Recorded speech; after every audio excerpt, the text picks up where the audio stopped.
The hero of cholera. We're going to talk about London. And when you think about London, you probably think about a Ferris wheel or the Beatles or even just the Big Ben.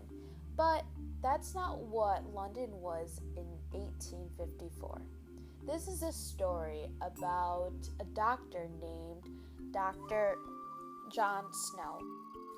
But before we begin with Dr. John Snow, we'll have to start out with cholera.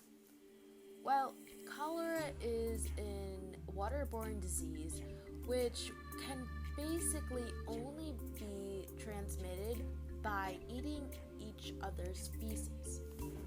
Today, it's kind of common to know that we shouldn't do that, but back then, the Londoners were pretty ignorant. Now, cholera began just south of London.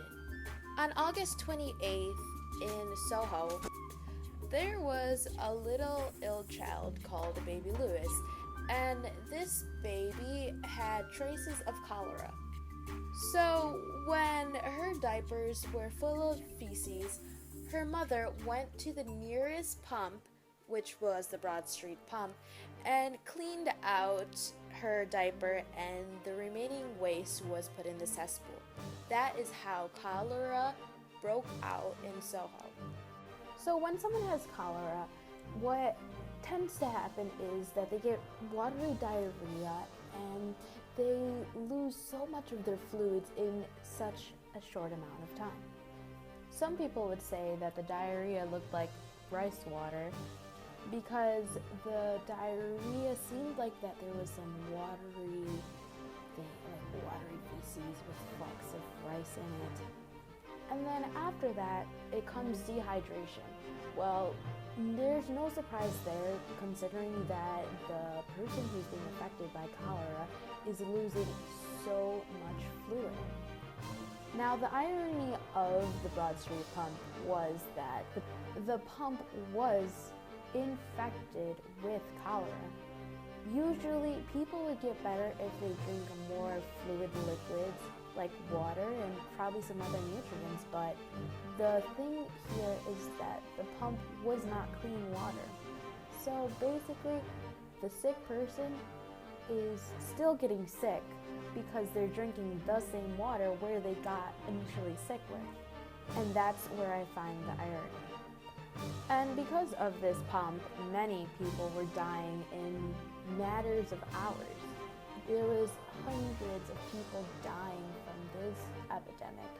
And some people actually thought the reason that they got cholera was because of smell. These people are called miasmas. Their theory was if they smell something quote-unquote contagious, then that they would get contagious of that disease that they're supposedly smelling in. But then here comes the hero, John Snow. He is the one who discovered germ theory, which was said that there's very small atomical germs or bacteria that are the reason of why we are getting sick. And so he went around to Soho to figure out what was happening, and he was talking to this one priest whose name was Henry Whitehead. But the one thing that upsets me about back then in Victoria, London, was that they didn't really accept Dr. Snow's theory on germs. Because in my opinion, I actually thought that he was a genius for living among ignorant people and knowing that there are germs that are making him sick and it's not by smell. That impresses me a lot.